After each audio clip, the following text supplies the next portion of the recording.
నర్సీపట్నం ప్రజానికానికి అసలు నిజం ఏంటనేది తెలియాలి, బయటపడిందని చెప్పి ఈ సందర్భంగా చెప్తున్నాను. ఎందుకు బయటపడిందని నేను అన్నానంటే 2022 మరిడం పండగ సమయంలో సౌండ్ తగ్గించండి. 2022 మరిడమ్మవారి సంబరం సమయంలో నేను అప్పుడు ప్రెస్ మీట్ పెట్టాను. ఆ ప్రెస్ మీట్ సంవత్సరాలు అయిపోయింది కాబట్టి మర్చిపోయి ఉంటారు చాలామంది. అది నేను ముఖ్యంగా చూపెట్టడానికి పెట్టాను. ఎందుకంటే మొన్న మాట్లాడుతున్నప్పుడు ఎమ్మెల్యే ప్రెస్ మీట్లోని కోవిడ్ సమయంలో పండగలు జరిగాయి కాబట్టి ఆభరణాలు ఇవ్వడం కుదరలేదు అని చెప్పి, అసలు ఆభరణాల గురించి ఫస్ట్ మొట్టమొదట ఎత్తింది ఎవరు? ఎప్పుడన్నా ఒక నిజాయితీగా, నిక్కచ్చిగా, నిబద్ధతతో నువ్వు బతికుండుంటే, నువ్వు జీవించుండుంటే, నువ్వు ప్రజల ముందుకు వచ్చి నా దగ్గర ఆభరణాలు ఇగో ఉన్నాయండి, మా దగ్గరే దాసాం, మేము వచ్చి అమ్మవారికి అలంకరిస్తామని చెప్పి చెప్పుండుంటే అప్పుడు ఒక పద్ధతిగా ఉండేది. ఓకే, వీళ్ళ దగ్గర ఉన్నాయా కాబట్టి చెప్పారు అని అనేవారు. మేము బయటకు వచ్చి నిజాన్ని నిగ్గుదెల్చి, నిజాన్ని ఎక్స్పోజ్ చేసి బయట జనాలందరికీ చెప్పి అమ్మవారు విగ్రహం దగ్గరికి వెళ్ళి నేను ప్రెస్ మీట్ పెట్టి చూపెట్టాను. తర్వాత కూడా ఎవరు వచ్చి బయట మాట్లాడలేదు, ఆభరణాలు ఉన్నాయని కూడా చెప్పలేదు. అప్పుడు పండగప్పుడు మీరందరూ ఒక 100 మంది 150 మంది ఒకేసారి గుంపుగా వచ్చేసి ఆ పండగప్పుడు గేట్లు ఓపెన్ చేసుకొని లోపలికి వెళ్ళి హడావడి చేస్తారు గుళ్ళను. చేసినప్పుడు కూడా నువ్వు ఆభరణాలు తేలేదే. సాంప్రదాయ ప్రకారంగా పండగ మొదలవుతున్న సమయంలో, ఆ సమయంలోని కుటుంబ సభ్యులుగా అయ్యన్న పాత్రి గారికి బాధ్యత చెప్పారు కాబట్టి పూర్వం నుంచి కూడా 40-50 సంవత్సరాల నుంచి ఆ పెద్దగా సంబరాన్ని నడుపుకుంటూ పండగ నడుపుకుంటూ ముందుకెళ్తున్నారు. కాబట్టి అయ్యన్న పాత్రి గారు వాళ్ళ సతీమణి కుటుంబ సభ్యులు అందరూ కూడా ఆ పండగ సమయంలో ఆభరణాలు పట్టుకుని వెళ్తారు.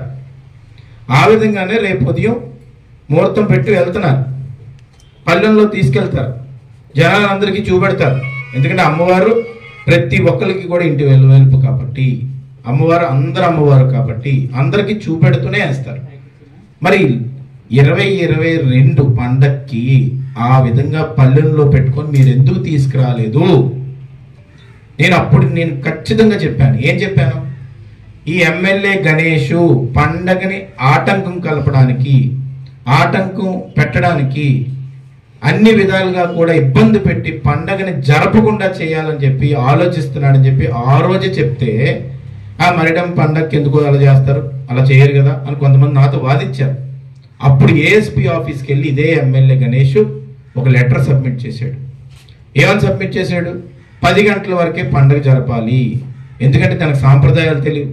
ఈ నర్సీపట్నం ప్రజలు పండగ గరగలు ఏ వీధుల్లోంచి వెళ్తాయో తెలియదు, ఏ విధంగా ఆ గరగలను తీస్తారో తెలియదు, ఏ సాంప్రదాయం ఎందుకు తెలియదు అంటే తను పక్క నియోజకవర్గంలో బాపిరాజు కొత్తపల్లి నుంచి వచ్చాడు కాబట్టి అక్కడున్న పండగల గురించి తెలిసేమో. కానీ ఇక్కడ మరిడమ్మ జాతర నర్సీపట్నంలో ఏ విధంగా సాంప్రదాయబద్ధంగా ఎలాగ ఏ వీధుల్లోంచి గరగలు తీసుకెళ్తారనో, లేకపోతే పండగ ఏ సమయానికి జరుగుతుందనో కూడా తెలియదు. మళ్ళీ ఇప్పుడు ఏం చేస్తున్నాడంటే, మొన్న కూడా ఉగాది రోజు మైక్ పట్టుకొని మేము ఆభరణాల గురించి మాట్లాడే వరకు ఈ ఎమ్మెల్యే ప్రెస్ మీట్ పెట్టాడా? పెట్టలేదే. పెట్టకపోగా ఎమ్మెల్యే ఈరోజు ఎంత పెద్ద తప్పు చేశాడో నేను నర్సీపట్నం ప్రజానీకానికి చెప్పబోతుంది ఏంటంటే, నేను 2 ఏళ్ల క్రితం ఏదైతే ప్రెస్ మీట్ పెట్టానో అప్పటి నుంచి ఇప్పుడు దాకా ఒక మాట పలకకుండా ఉగాది రోజు మాట్లాడిన వెంటనే ఆభరణాలన్నీ కూడా కోనేటి రామకృష్ణ పెట్టి పంపించాడు. అసలు కోనేటి రామకృష్ణ ఎవరండి? మధ్యలో ఇన్వాల్వ్ అయ్యారు. ఈ ఆభరణాలకి కోనేటి రామకృష్ణ గారికి ఏం సంబంధం? అసలు కోనేటి రామకృష్ణ గారు నేను అదే ఆశ్చర్యపోయాను. ఒకసారి ఆ వీడియోలో చూస్తే, నువ్వు ఇవ్వద్దని చెప్పావు కదా, పరిడంకు పెట్టొద్దని చెప్పారు కదా, ఆ బంగారం ఏదైతే ఉందో అది పబ్లిక్ చూపెట్టండి. ఆయన దాంట్లో విలువైన వస్తువులు ఉన్నాయి. ఏది దాచేసారా? ఎక్కడ దాచారు? దాచేసి ఏం చేద్దామని మీరేమైనా దొరుకుతుంటారా? పండగ సందర్భంలో భక్తులు లక్షలాది మంది వచ్చారు కదా, ఇవన్నీ మీరు కిరీటం ఏది, ఆ ముక్కుబడులు అయ్యి, కత్తికున్న తొడిగేది, ఆ చైన్లు అయ్యి, ఇవన్నీ ప్రజలు గమనించట్లేదు అనుకుంటున్నారా మీరు?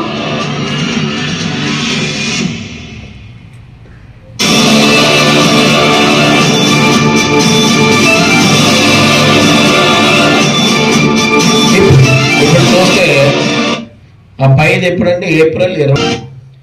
అక్కడ నేను ఏం చూపెట్టంటే పాత ఫోటో అమ్మవారికి ఇలాగ ఈ విధంగా కిరీటం ఉండేది, ఈ విధంగా ముక్క పొడుగు ఉండేది. ఇవన్నీ మీరేమైనా తొడుక్కుంటున్నారా, ఎందుకు తేట్లేదని చెప్పి పండగ సమయంలో మేము అక్కడ గుడి ప్రాంగణంలో ప్రెస్ మీట్ పెట్టాం. అంటే ఇప్పటికి 2 ఏళ్ళు అయింది. 2 ఏళ్ళ తర్వాత నువ్వు ప్రెస్ మీట్ పెట్టి కోనేటి రామకృష్ణ గారిని ఎందుకు పంపించావు? వాళ్ళందరూ పక్కన ఎంతమంది చూపెట్టినా కానీ ఈయన ఆ ప్రతిదీ కూడా తీసి చూపెడుతున్నాడు.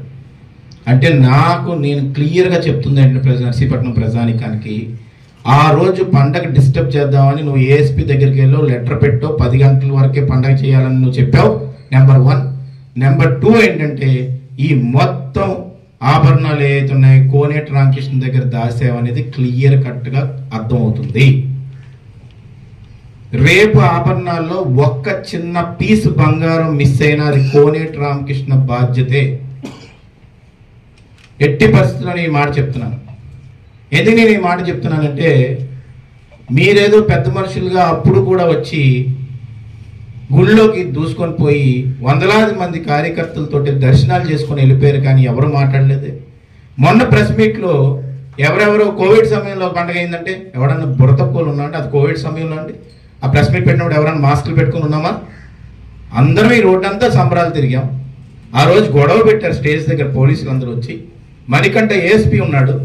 ఇవన్నీ కోవిడ్ సమయం, ఎన్ని అబద్ధాలు. నువ్వు ఆ రోజు లెటర్ సబ్మిట్ చేసింది నిజం కాదు, పండగ ఆపాలనుకున్నది నిజం కాదు, లైటింగ్ పెడుతున్నా ఆ లేబర్ని తీసుకెళ్లి పోలీస్ స్టేషన్ దగ్గర అరెస్ట్ చేయాలనుకున్నది నిజం కాదు. నర్సీపట్నం మొత్తం పండగ మరిడి మహాలక్ష్మి అమ్మవారు అంటే ఇంటి ఎలవేలుపు ప్రతి ఒక్కరు సొంత దేవత పండగని నువ్వు ఆ రోజు ఆపుదాం అనుకున్నావే, మళ్ళీ ఇప్పుడు వచ్చి ఏం చేస్తున్నావు? మళ్ళీ ఆభరణాలన్నీ తీసుకొచ్చి కోనేటి రామకృష్ణతో పంపిస్తున్నావే. అంటే ఏంటి? ఏ లాకర్లో పెట్టారు ఇప్పుడు దాకా ఆభరణాలు? దాంట్లో ఏమన్నా మిస్ అవుతే ఎవరికి సంబంధం? నువ్వెందుకు రాలే? నువ్వెందుకు కోనేటి రామకృష్ణతో పంపిస్తున్నావు? వాళ్ళందరూ పక్కన ఎంతమంది చూపెట్టినా కానీ ఈయన ఆ ప్రతిదీ కూడా తీసి చూపెడుతున్నాడు.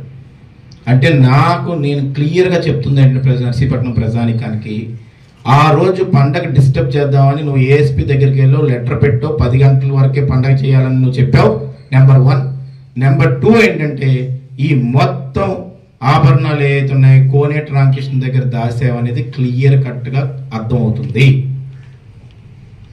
రేపు ఆభరణాల్లో ఒక్క చిన్న పీస్ బంగారం మిస్ అయినా అది కోనేటి రామకృష్ణ బాధ్యతే. ఎట్టి పరిస్థితుల్లో ఈ మాట చెప్తున్నాను. ఎందుకు నేను ఈ మాట చెప్తున్నానంటే, మీరేదో పెద్ద మనుషులుగా అప్పుడు కూడా వచ్చి గుళ్ళోకి దూసుకొని పోయి వందలాది మంది కార్యకర్తలతోటి దర్శనాలు చేసుకొని వెళ్ళిపోయారు, కానీ ఎవరు మాట్లాడలేదు. మొన్న ప్రెస్ మీట్లో ఎవరెవరో కోవిడ్ సమయంలో పండుగ అయిందంటే ఎవడన్నా బురతక్కువలు ఉన్నా అంటే అది కోవిడ్ సమయంలో అండి. ఆ ప్రెస్ మీట్ పెట్టినప్పుడు ఎవరైనా మాస్కులు పెట్టుకుని ఉన్నామా? అందరం ఈ రోడ్డు అంతా సంబరాలు తిరిగాం. ఆ రోజు గొడవ పెట్టారు స్టేజ్ దగ్గర పోలీసులు అందరూ వచ్చి. మణికంఠ ఏఎస్పీ ఉన్నాడు. ఇవన్నీ కోవిడ్ సమయం, ఎన్ని అబద్ధాలు. నువ్వు ఆ రోజు లెటర్ సబ్మిట్ చేసింది నిజం కాదు, పండగ ఆపాలనుకున్నది నిజం కాదు, లైటింగ్ పెడుతున్నా ఆ లేబర్ని తీసుకెళ్లి పోలీస్ స్టేషన్ దగ్గర అరెస్ట్ చేయాలనుకున్నది నిజం కాదు. నర్సీపట్నం మొత్తం పండగ మరిడి మహాలక్ష్మి అమ్మవారు అంటే ఇంటి ఎలవేలుపు ప్రతి ఒక్కరు సొంత దేవత పండగని నువ్వు ఆ రోజు ఆపుదాం అనుకున్నావే, మళ్ళీ ఇప్పుడు వచ్చి ఏం చేస్తున్నావు? మళ్ళీ ఆభరణాలన్నీ తీసుకొచ్చి కోనేటి రామకృష్ణతో పంపిస్తున్నావే. అంటే ఏంటి? ఏ లాకర్లో పెట్టారు ఇప్పుడు దాకా ఆభరణాలు? దాంట్లో ఏమన్నా మిస్ అవుతే ఎవరికి సంబంధం? నువ్వెందుకు రాలే? నువ్వెందుకు కోనేటి రామకృష్ణతో పంపిస్తున్నావు? ముహూర్తం పెడతారు, ఊరు బాగుండాలని వాళ్ళే కదా పెడతారు, మేమేనా అడుగుతావా? ఎలక్షన్ సమయంలో వచ్చింది, అయినా ఆగలేదే. అందరూ కలిసి అయ్యన్న పాత్ర గారు, అందరూ కలిసి కమిటీ మెంబర్లు అందరూ కూర్చున్నారు ఇక్కడ. అందరూ కలిసి ఈ పండగని వైభోగంగా చేయించాలని ముందుకడిగేశారే. వేసిన తర్వాత ముందడుగేస్తే ఈ రోజు మేము చెప్పిన తర్వాత నువ్వు ప్రెస్ మీట్ పెట్టి ఆభరణాలు తీసుకొచ్చి కోనేటి రామకృష్ణ ఏమో మన బ్యాడ్ నేమ్ వచ్చేది తీసుకెళ్ళిపో అని చెప్పారు. కనీసం ఆభరణాలు తీసుకెళ్తున్నప్పుడు నీకేమైనా పుణ్యం ఉంటే ఆ సిల్వర్ ఏదైతే ఉందో కొంచెం నల్లగా అయిపోయింది, దాన్ని పాలిష్ చేయించినా బాగుంది. అది చేయించలేదు నువ్వు. దాన్ని తీసుకొచ్చి అక్కడ పెట్టేశారు. కోనేటి రామకృష్ణ గారు మరి ఈ ఊరికి ఎప్పటి నుంచో 100 సంవత్సరాల నుంచి జరిపిస్తున్న పెద్ద మనిషి కాబట్టి మొత్తం అన్ని ఆభరణాలు తీసుకొచ్చాడా? సో కాబట్టి నేను క్లియర్ కట్గా ప్రజల ముందు పెడుతుంది ఏంటంటే, ఇది ఈ రోజుతో ఆగదు. దీని మీద రేపు ఒక్క పీస్ బంగారం మిస్ అయినా కానీ అది కోనేటి రామకృష్ణ గారి బాధ్యత అవుతుంది. దాంతోపాటు ఎమ్మెల్యే గారు ఇన్ని సంవత్సరాలు, అంటే 2 సంవత్సరాలైంది నేను ఆ ప్రెస్ మీట్ పెట్టి, అప్పటి నుంచి ఇప్పుడు దాకా కూడా ఒక ఆన్సర్ చెప్పకుండా, మొన్న మేము ఉగాదిలో చెప్పిన తర్వాత ఈరోజు మళ్ళీ దానికి ఆన్సర్ చెప్పి ఈ విధంగా చేయడం అనేది చాలా దారుణం. ఈ రోజు దాకా కూడా ఆభరణాలు ఎన్ని ఉన్నాయి, అక్కడ ఏం జరిగింది అనేది అసలు ప్రెస్ మీట్ పెట్టి ఎన్ని ఉన్నాయని కూడా చెప్పట్లేదు, లేకపోతే వాళ్ళ ద్వారా మనకు చూపెట్టట్లేదు, ప్లస్ జనాలకు కూడా చూపెట్టట్లేదు. కానీ రేపు ఎట్టి పరిస్థితుల్లో కూడా కొన్ని ఏదైతే ఆభరణాలు కమిటీ మెంబర్ల దగ్గర ఉంటాయో అవి మాత్రం లాస్ట్ టైం తీసుకెళ్ళినట్టే ముందుకు తీసుకెళ్తున్నామండి. నేను మళ్ళీ చెప్తున్నాను, నర్సీపట్నం ప్రజానికానికి ఇంత దారుణం, ఇంత మోసం, ఇంత దారుణమైన పట్టపగలు దొరికిపోయిన దొంగలు, అమ్మవారి ఆలయం మీద కూడా అత్యంత దారుణమైన రాజకీయం చేసి ఎండోమెంట్స్ వారికి కంప్లైంట్ ఇచ్చి, ఏఎస్పీకి అప్పుడే కంప్లైంట్ ఇచ్చి, రేపు సంబరం రోజు గొడవలు పెడదామని ప్రయత్నిస్తూ ఇన్ని దారుణాలు చేసి అమ్మవారి పండుగ మీద రాజకీయం చేసి ఏం చేద్దాం అనుకుంటున్నారు? మీద అంత ఇంట్రెస్ట్ చూపెట్టుతున్నారా మీరు? ఏంటి మొన్న మరి నోకాలం పండుగ ఉన్నప్పుడు ఒక్కొక్కరి దగ్గర డబ్బులు తీసుకొని మీరు చందాల కింద ఆ డబ్బులు పెట్టి ఒక్క ప్రోగ్రాం పెట్టలేకపోయారే నోకాలం పండుగకి? పోలీస్ పర్మిషన్ ఇవ్వలేదని చెప్పి అబద్ధాలు ఆడారు మీరు అందరూ. నోకాలం గుడి మేము తీసుకొస్తే ఆ గుడిని నేను తీసుకొచ్చానని కూడా అబద్ధం ఆడి, ఆ గుడిని మేము తీసుకొస్తే 10 లక్షల కుటుంబ సభ్యులు కట్టి 40 లక్షల రూపాయలు గవర్నమెంట్ నుంచి అయ్యన్నపోతి గారు తీసుకొస్తే ఆ జీవోని చూపెడితే దాని కౌంటర్ ఇవ్వబోగా దానికి కనీసం ఆ గుడికి పెయింట్ కూడా వేయలేకపోయావే, ప్రోగ్రాం కూడా పెట్టలేకపోయావే. ఈ రోజు ఈ పండుగను డిస్టర్బ్ చేయడానికి మాత్రం నువ్వు తయారయ్యావంటే ఎంత దారుణమైన పని నువ్వు చేస్తున్నావు గణేష్ ఎమ్మెల్యే. నువ్వు గుర్తుపెట్టుకో, మళ్ళీ గుర్తుపెట్టుకో, అమ్మవారు మాత్రం నేను క్షమించదు. నీకేమన్నా అంత సత్తా దమ్ముంటే ఏదైనా అభివృద్ధి చేసి నేను ఇచ్చేసాను అది చేశానని చెప్పాలి, కానీ వందల సంవత్సరాల నుంచి వచ్చిన ఊరు సాంప్రదాయాన్ని కానీ పండగను కానీ ఇంత దారుణమైన స్థితికి తీసుకెళ్ళి అమ్మవారితోటి ఆటలు ఆడుకుందామన్న ఆలోచన అనేది చాలా దారుణం, అరాచకం. అందుకనే ఊర్లో ఉన్న ఆడవాళ్ళందరూ ఆలోచించాలి, మహిళలందరూ ఆలోచించి, అందుకనే మేము మొన్న ఎన్ని మాట్లాడలేదు కానీ అన్ని గుళ్ళ మీద ఈ దాడులు, అయ్యప్ప స్వామి గుడి తీసుకోవచ్చు, వినాయకుడి గుడి తీసుకోవచ్చు, అన్ని గుళ్ళ మీద దాడులు ఇన్ని చూస్తుంటే చాలా బాధ అనిపించేస్తుంది. ఎందుకంటే దేవుళ్ళ దగ్గర రాజకీయాలు ఏంటి, అమ్మవారి దగ్గర రాజకీయాలు ఏంటి, బంగారాన్ని దాసేయడం ఏంటి, 2 సంవత్సరాలు 3 సంవత్సరాల నుంచి లాస్ట్ పండగ తీయపోవడం ఏంటి, ఇప్పుడు ఎలక్షన్ ముందు మళ్ళీ కోనేటి రామకృష్ణతో పంపించడం ఏంటి, ఇన్ని రోజులు ఆ కోనేటి రామకృష్ణ దగ్గర దాసి ఇవన్నీ చేయడం ఏంటి? ఇలాంటి రాజకీయం మేము ఎప్పుడు చూడలేదండి. కాబట్టి దయచేసి నేను చేతులు జోడించి అడుగుతుందంటే నర్సీపట్నం ప్రజానికం అందరినీ కూడా ఈ పండగ మంది అందరం ముందుకొచ్చి జరుపుకోవాలని చెప్పి ఈ సందర్భంగా కోరుతూ, ఏం అరాచకం చేసినా ఏం చేసినా కానీ భరించడానికి మేము ఉన్నాం, ముందుండి పోరాడడానికి మేము ఉన్నాం, పండుగను విజయవంతం చేసుకోవాలని చెప్పి ఈ సందర్భంగా కోరుతున్నాను. Thank you. పండగ నుంచి కూడా చూస్తున్నాం మనం నర్సీపట్నంలో పరిస్థితి ఎలా ఉన్నదని. ముఖ్యంగా ఈ ఎమ్మెల్యే గణేష్ గెలిచిన దగ్గర నుంచి అతనికి నర్సీపట్నం ఇంతకుముందు కూడా చాలాసార్లు చెప్పాం, నర్సీపట్నం జనాల మీద కానీ నర్సీపట్నం గుళ్ళ మీద కానీ మన సాంప్రదాయాల మీద కానీ ఎటువంటి విలువ కానీ ఆపేక్ష కానీ ఎమ్మెల్యే గణేష్కి లేదు. నేను ఎందుకు చెప్తున్నానంటే మాట, అతను ఎమ్మెల్యే అయిన దగ్గర నుంచి కూడా ముందు వినాయకుడి గుడి దగ్గర ఎంతో వైభవంగా కార్యక్రమం చేసేవాళ్ళు. మా వార్డులో అన్నదానం అది చక్కగా చేసేవాళ్ళు. ఆ గుడి ఉదయం మీద పడ్డాడు, అది దాన్ని ఇండోమెంట్ చేశాడు. అక్కడ ఏ కార్యక్రమం అవ్వలేదు. ఇండోమెంట్ అయితే ఏమవుతుంది మీ అందరికీ తెలుసు, జనాలు కూడా తెలుసు. వాళ్ళు మినిమం ఏ కార్యక్రమానికన్నా ఎంత బడ్జెట్ అని పెడతారు, ఆ బడ్జెట్ మించి వాళ్ళు డబ్బులు ఇవ్వరు. మేలుకొల్పులకు వెళ్ళే వాళ్ళు వినాయకుడి గుడి దగ్గర ప్రతి ఇంటికి కూడా మేలుకొల్పులకు వెళ్ళే వాళ్ళు మీకు కూడా అందరికీ తెలుసు. తెల్లవారుజామున ప్రతి ఇంటికి కూడా వెళ్ళి మేలుకొల్పులకు వెళ్ళి దేవుడి పటాన్ని ఇంటికి తీసుకెళ్ళి ఇలాంటి సాంప్రదాయాలన్నీ మనం పాటించుకుంటూ ఉండేవాళ్ళు. వినాయకుడు వాళ్ళ ఇంట్లోకి వెళ్తే మంచి జరుగుతుందని అందరూ అనుకుంటారు. తెల్లవారుజామున 4 గంటలు వేసి వెళ్ళేవాళ్ళు. అవన్నీ ఆగిపోయి ఇంటర్మీడియట్కి వెళ్ళిన తర్వాత మాకు టైం ఇవ్వండి, సాంప్రదాయబద్ధంగా దాన్ని అమ్మవారు ఉన్నారు అక్కడ, అమ్మవారిని తొలగిస్తామని చెప్పేసి మేము అందరం కూడా కమిటీ సభ్యులు మేము కూడా అందరం అడిగితే ఎట్టి పరిస్థితుల్లోనూ కూడా టైం ఇచ్చి పని లేదు, ఎవడు అడ్డు వచ్చినా సరే పీక్ పారేస్తానని ఎమ్మెల్యే కూడా ప్రెస్ మీట్ పెట్టాడు రోడ్డు మీద. ఆ రోజు కమిటీ మెంబర్స్ అందరూ కూడా వెళ్ళి స్టే తెచ్చుకోవాల్సిన పరిస్థితి వచ్చింది. లాస్ట్ టైం మడికల్ పండగకి ఏమైందండి, మేము అడిగిన తర్వాత పండగ అయిపోయిన తర్వాత తెచ్చి ఉత్తరం చూసాం కమిటీ మెంబర్స్ అందరూ. వస్తువులు తేలేదు, ఏమి తేలేదు. వస్తువులు తేలేదని మేము ప్రెస్ మీట్ పెట్టిన తర్వాత అప్పుడు ప్రెస్ మీట్ పెట్టాలి, వస్తువులు మా దగ్గరే ఉన్నాయి కానీ మీకు ఇవ్వం అని చెప్పారు. మొన్న ప్రెస్ మీట్ పెట్టిన తర్వాత ఎమ్మెల్యే ఏమంటాడు, అప్పుడు కరోనా కాబట్టి పండగ చేయలేదు కాబట్టి వస్తువులు అని చెప్తున్నాడు. మరి జనాలు అవలమానం చేద్దాం, నర్సీపట్నం ప్రజలు అమాయకులు అనుకుంటున్నాడు. ఆయన మొన్న 22లో పండగ చేయలేదు, మీ అందరికీ తెలియదు, ఆడి గుడికి రాలేదు ఎమ్మెల్యే. మీరు తిడితే ఏదైనా ప్రశ్నించి అది కాదురా బాబు ఇలాగ ఇదేం పనిరా బాబు అని అడిగితే వాళ్ళ పరిమాణాల చేత వాళ్ళ చేత కలిపి మమ్మల్ని కమిటీ నెంబర్లు అంటే ఆల్రెడీ వెళ్ళి ప్రతి ఒక్కరు తిట్టించు. మరి ఆ రోజు 22లో పండగ చేసాం కదా, పండగ చేసాం, ఆభరణాలు ఎందుకు తేలేదు? ఇప్పుడు ఏం చేశాడు? ఇండోమెంట్ వాళ్ళు పంపించాడు. నన్ను చూశారు కదా మీరు, పేపర్లు కూడా వచ్చింది. ఇప్పుడు పండగ టైంలో 20 నెలలు అయింది ఇండోమెంట్ వాళ్ళు హ్యాండ్ ఓవర్ చేసుకుని ఆ గుడిని.